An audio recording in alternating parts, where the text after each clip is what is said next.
ये बिहार राज्य कबड्डी संघ को मानना है कि गांव में ही प्रतिभा छिपी हुई है।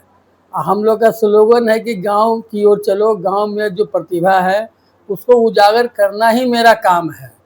तो आज हम लोग माता जी का दर्शन करने आए थे। इसी क्रम में बढ़िया क्या गांव में रुके खिलाड़ियों से भेंट मुलाकात हुआ, यहाँ के अभिभावक से ही मुलाकात हुआ।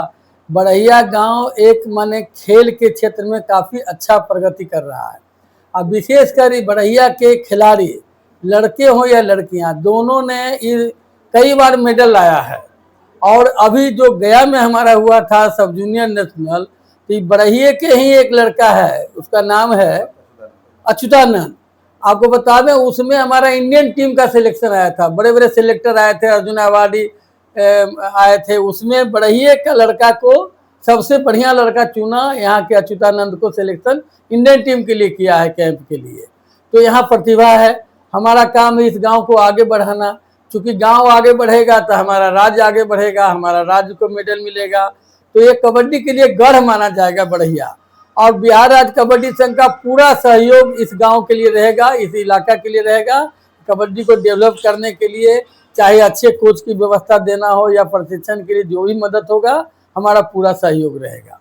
निश्चित रूप से सर, आपने जोनल स्तर की स्पर्धा में शामिल हुआ है, तो आपने जिस तरह से अपनी बातों को रखा, इससे स्पष्ट होता है कि बरैया के प्रतिभावान खिलाड़ियों को आपने करीब से जाना है।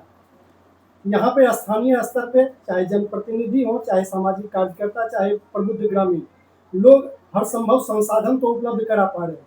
क्या हम उम्मीद रखें कि आप एक बेहतर भविष्य की ओर, लक्ष्य की ओर उन्हें रास्ता प्रशस्त करेंगे? 100% मैं जो कहता हूँ करता हूँ। बढ़िया में हमको प्रतिभा नजर आया है। पहले भी 2-3 लड़के यहाँ के नेशनल खेले हैं, लेकिन अभी जो हम सब जूनियर स्तर के बच्चे को देखे या बच्चियां को देखे, इसमें काफ़ी प्रतिभा है। हम यहाँ के बच्चे को चुनकर इसको विशेष प्रशिक्षण देंगे।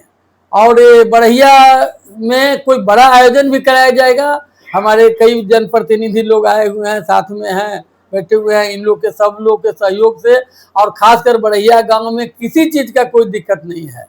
यहाँ अच्छे खिलाड़ी भी पैदा हो रहे हैं, यहाँ प्रशिक्षण का भी बढ़िया व्यवस्था होगा, और कोई बड़ा टूर्नामेंट भी हम लोग यहाँ कराएंगे।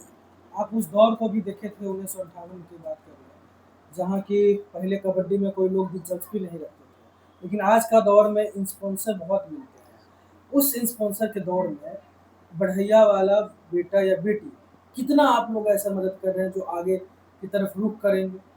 देखिए बहुत बदलाव आया है पहले से अब में। अब आप 98 की बात तो छोड़ दीजिए, अभी जो देख रहे हैं बढ़िया, खासकर बढ़िया तो एक प्रमुख स्थल है, और यहाँ के बच्चियाँ काफ़ी अच्छे कर रही है। हम तो बताए ना कि पहले लखीसराय जो जिला में पड़ता है, इसका कोई अस्तित्व नहीं था। अब तो पटना, बेगूसराय या सीतामढ़ी जहाँ अच्छी टीम मानी जाती है, वो बढ़िया और लखीसराय की टीम से डरता है। मुकाबला अच्छा होता है और मेडल भी आ रहा है आपको। और हमारा कोशिश होगा कि विशेष ध्यान इस क्षेत्र को देंगे। बिहार सरकार का एक स्कीम है, मेडल लाओ नौकरी पाओ, तो यहाँ से कई सारे बच्चियाँ नेशनल लेवल पर या फिर इंटरनेशनल लेवल पर जा रहे हैं। तो क्या यहाँ तक कब बच्ची या बच्चे को कैसा मेडल आएगा तो नौकरी उपलब्ध हो सके? देखिए खाली नारा से कुछ नहीं होता है।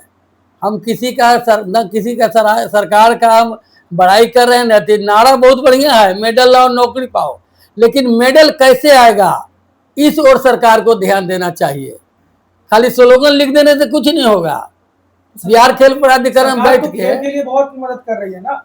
कहने या करने में अंतर है। देख लीजिए, तेगड़ा में देख लीजिए, खेल में तो बिहार सरकार का, सुनिए ना, करने या कहने में बहुत अंतर है। आप बढ़िया में के गो सरकारी प्रशिक्षण केंद्र है? कबड्डी का ही बताइए, के गो आपके यहाँ कोच बढ़िया में है? तो आपको सरकार को हम लोग का है कर्तव्य कि सरकार को ध्यान दिलाना है कि बढ़िया ऐसे जगह पे प्रशिक्षण केंद्र खोलिए, एक्सेलेंसिव सेंटर खोलिए, एकलव्य सेंटर खोलिए, और अच्छे NIS को दीजिए। सेक्रेटरी आप हैं, तो ये आप मुख्यमंत्री से जाकर मिलकर तो मांग कर सकते हैं ना। हम लोग बराबर मांग करते ही रहते हैं। अगर मांग नहीं करते तो पाटलिपुत्रा स्पोर्ट्स कॉम्प्लेक्स नहीं बनता। तो बढ़िया के लिए कब मांग कर सकते हैं? बढ़िया के लिए हम लोग यहाँ के जनप्रतिनिधि को ही बोलेंगे। यहाँ तो डिप्टी CM साहब है, उनसे भी हम लोग मिलते रहते हैं। विजय सिन्हा जी हैं, गिरिराज सिंह जी यहाँ के रहने वाले हैं। हम लोग का ही प्रयास होगा कि यहाँ एक बढ़िया इंडोर हॉल बन जाए, बच्चे बरसात के दिनों में भी खेले। ये मांग हम लोग रखेंगे और ऐसे भी रखते आए हैं। तो धीरे धीरे हो रहा है। अभी राजगीर में बना है, पटना में बना है, धीरे धीरे अब सरकार का नीति भी है कि हम हर प्रखंड में स्टेडियम बनाएंगे, इंडोर बनाएंगे, लेकिन तेजी से काम लाना पड़ेगा, अफसरशाही बंद करना पड़ेगा।